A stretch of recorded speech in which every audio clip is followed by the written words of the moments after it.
Students, are you able to see the screen? Yes ma'am. Okay, तो इस तरीके से आपको एक कार्टून पिक्चर देखने को मिलेगी। जैसे कि यहाँ पे दिया हुआ है cartoon, read the cartoon, NCERT text book page number 61 पे ये दे रखा है और उससे रिलेटेड क्वेश्चन और आंसर्स जो है वो बोले गए हैं। क्वेश्चंस दिए गए हैं, 2 क्वेश्चन दिए गए हैं यहाँ पे। और पहला क्वेश्चन है, these members of the ruling party are trying to listen to the tiny opposition, was this the effect of our electoral system. ये जो मेंबर्स हैं रूलिंग पार्टी के, ये छोटे ऑपोजिशन, यानी कि यहाँ पे जो रूलिंग पार्टी है उसके मेंबर्स ज्यादा हैं और ऑपोजिशन जो है वो काफी छोटे लेवल पे दिया गया है। तो ये कार्टून उस चीज को दर्शा रहा है यहाँ पे। अब यहाँ पे कि ये जो इफेक्ट है इलेक्टोरल सिस्टम का, उसके बारे में चीज पूछी गई, क्या ये इफेक्टिव है। और दूसरा क्वेश्चन है, what does the cartoon represent. और दूसरा क्वेश्चन ये पूछा गया है कि ये कार्टून क्या रिप्रेजेंट कर रहा है। तो पहले का आंसर इस तरीके से है, yes, in the beginning there was only one political party that dominated in the Lok Sabha और the Rajya Sabha। शुरुआत में जो है वो पहली एक ही पार्टी जो है वो पूरे लोकसभा इलेक्शन और राज्यसभा के इलेक्शन को डोमिनेट किया करती थी, यानी कि कांग्रेस जो है वो काफी समय तक डोमिनेट करती हुई आई है। ठीक है। और ऑपोजिशन जो था वो काफी छोटा था, यानी कि ऑपोजिशनल पार्टीज जो थी उनका इतना रोल नहीं था, इतना इम्पोर्टेंट नहीं था, क्योंकि वो बहुत ही कम मात्रा में थे। The opposition was not so popular to play any role. They were only the nominated representatives in both the houses of the parliament.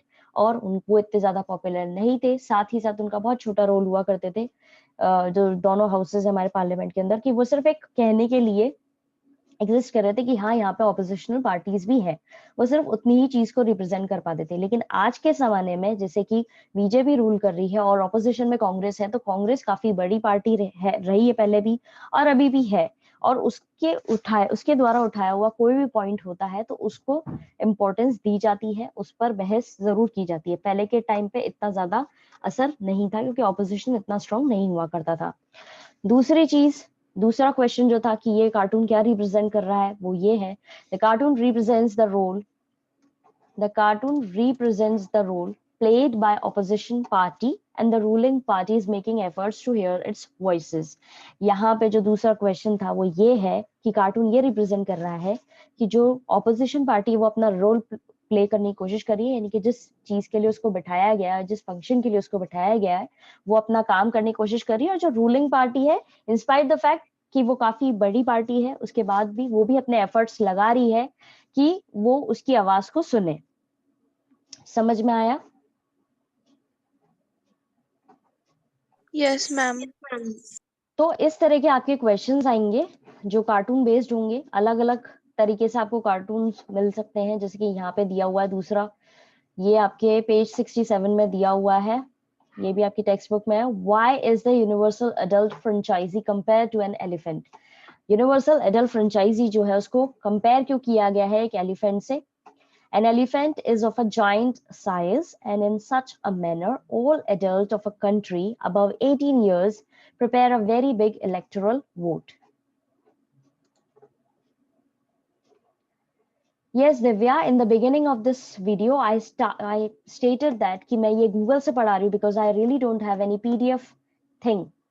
ठीक है, PDF फॉर्म में ये नहीं है, प्लीज ट्राई टू कॉन्सेंट्रेट। यहाँ पर ये बोला गया है कि किस तरीके से यूनिवर्सल एडल्ट फ्रेंचाइजी जो है उसको एलिफेंट से कंपेयर किया गया और क्यों किया गया, क्योंकि एलिफेंट को एक काफी बड़ा साइज होता है उसका। उसी तरीके से हमारी जो एडल्ट है हमारी कंट्री के, जो 18 साल से बड़े हैं, वो भी काफी बड़े अमाउंट में है, यूथ काफी ज्यादा है, इसीलिए उनको एक मतलब इलेक्टोरल वोट देने के लिए प्रिपेयर किया गया है। तो हमारा जो देश है उसको प्रिपेयर किया जा रहा था इस चीज के लिए।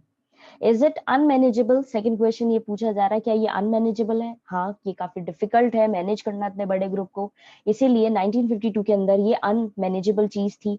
और हमारे इलेक्शन कमीशन जो है वो पूरी तरह से कोशिश कर रहे थे कि हमारे देश के जो भी लोग हैं 18 साल या 18 साल से बड़े, वो प्रॉपरली इस चीज को मैनेज कर पाए। फिर थर्ड क्वेश्चन है, और is it like the story in which everyone describes the elephant only by its parts? या फिर ये उस स्टोरी की तरह है जिसमें हर चीज जो है वो डिस्क्राइब की गई थी एक एलिफेंट और उसके पार्ट्स की तरह?